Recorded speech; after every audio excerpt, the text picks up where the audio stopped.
Assalamualaikum warahmatullahi wabarakatuh. Perkenalkan, nama saya Niken Sriwati dan di samping saya Dan saya Nabila Zulfabila. Tujuan berdirinya kami di sini yaitu untuk mempresentasikan hasil makalah kami guna memenuhi tugas mata kuliah pengantar filsafat dosen pembimbing yaitu Bapak Ahmad Anwar MSI.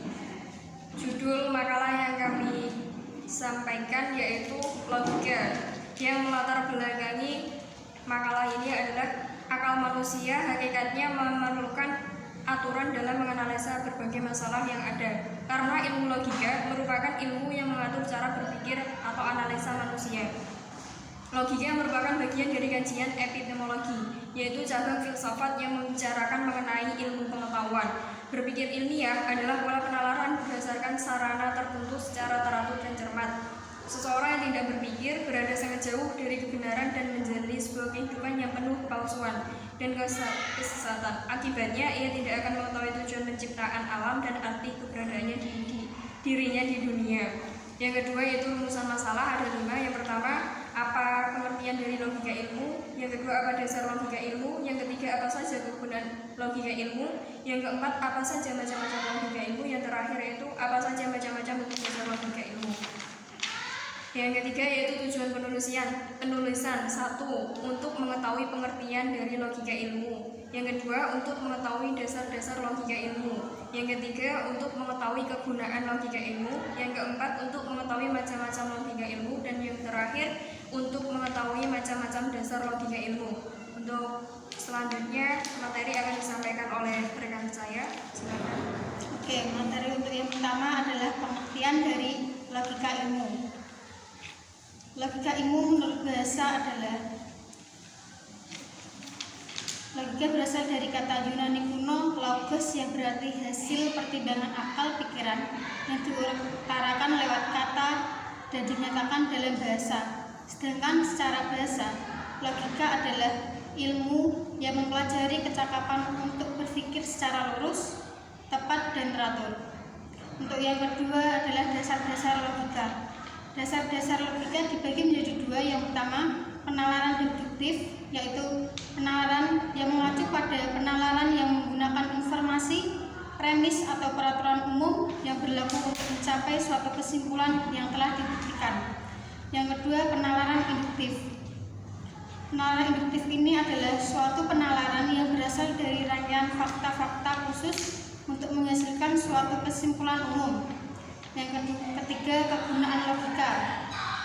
Kegunaan logika yang pertama yaitu membantu dalam setiap orang agar bisa mempelajari logika sehingga bisa berpikir secara rasional, lurus, kritis, metodis, dan koheren.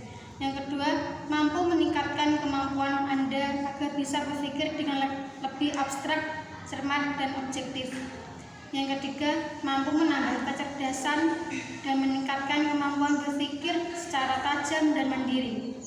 Yang keempat, mampu meningkatkan cinta dan keberanian dalam menghindari kekeliruan dan kesesatan. Untuk materi yang keempat adalah macam-macam logika. Macam-macam logika ilmu dibagi menjadi 2, yaitu logika alamiah dan logika ilmiah. Logika alamiah adalah kinerja akal budi manusia yang berpikir secara cermat, tepat, dan lurus sebelum dipengaruhi dari luar. Contohnya adalah keinginan yang memiliki sifat subjektif. Jenis logika alamiah yang merupakan kemampuan logika alamiah manusia sudah ada sejak lahir atau bersifat murni. Yang kedua, jenis logika ilmiah. Jenis logika yang memiliki manusia dengan mempelajari dan menerapkan prinsip-prinsip norma, teknik, dan hukum-hukum penalaran untuk mendapatkan ketepatan penalaran yang dapat dipertanggungjawabkan. Untuk materi yang kelima yaitu macam-macam hukum dasar logika ilmu. Yang pertama yaitu hukum identitas. Hukum identitas yang menegaskan bahwa suatu itu adalah sama dengan dirinya sendiri atau P sama dengan P. Hukum yang kedua yaitu hukum kontradiksi yang menyatakan bahwa sesuatu pada waktu yang sama tidak dapat sekaligus memiliki sifat tertentu dan juga tidak memiliki sifat tertentu itu. Contoh, tidak mungkin P sama dengan V sekaligus P tidak sama dengan Z. Hukum yang ketiga yaitu hukum tiada jalan, yang mengungkapkan bahwa sesuatu itu pasti memiliki suatu sifat tertentu atau tidak memiliki sifat tertentu itu dan tidak ada kemungkinan lain. Yang keempat, hukum cukup alasan, yang menjelaskan bahwa jika terjadi perubahan pada sesuatu, perubahan itu haruslah berdasarkan alasan yang cukup. Itu berarti tidak ada perubahan yang terjadi dengan tiba-tiba tanpa alasan yang dapat dipertanggungjawabkan. Hukum ini ialah pelengkap hukum identitas. Untuk kesimpulannya dilanjutkan oleh saudara Ken. Untuk kesimpulan yang pertama yaitu mengenai definisi dari logika. Logika berasal dari kata Yunani kuno yaitu logos, yang artinya hasil pertimbangan akal yang diutarakan lewat kata dan dinyatakan dalam bahasa. Logika sebagai ilmu pengetahuan di mana objek materialnya adalah berpikir atau khususnya penalaran, proses penalaran, dan objek formal logika adalah berpikir atau penalaran yang ditinjau dari segi ketepatannya.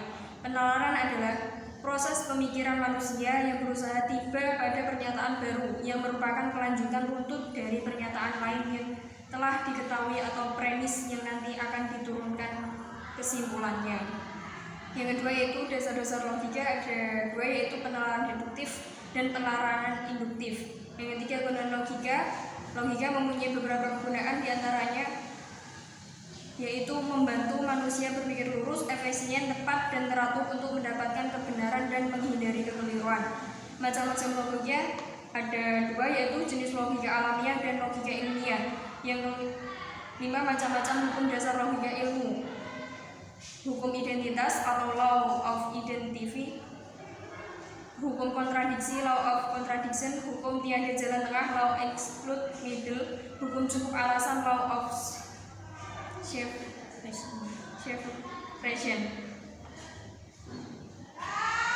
Terima kasih. Sekian yang dapat kami sampaikan. Apabila dalam penyusunan makalah ini banyak sekali kekurangan, kami mohon untuk kritikan dan sarannya agar kedepannya kita bisa memperbaiki makalah kami secara sempurna. Akhir kata, wallahul muwaffiq ila aqwamit thoriq. Assalamualaikum warahmatullahi wabarakatuh.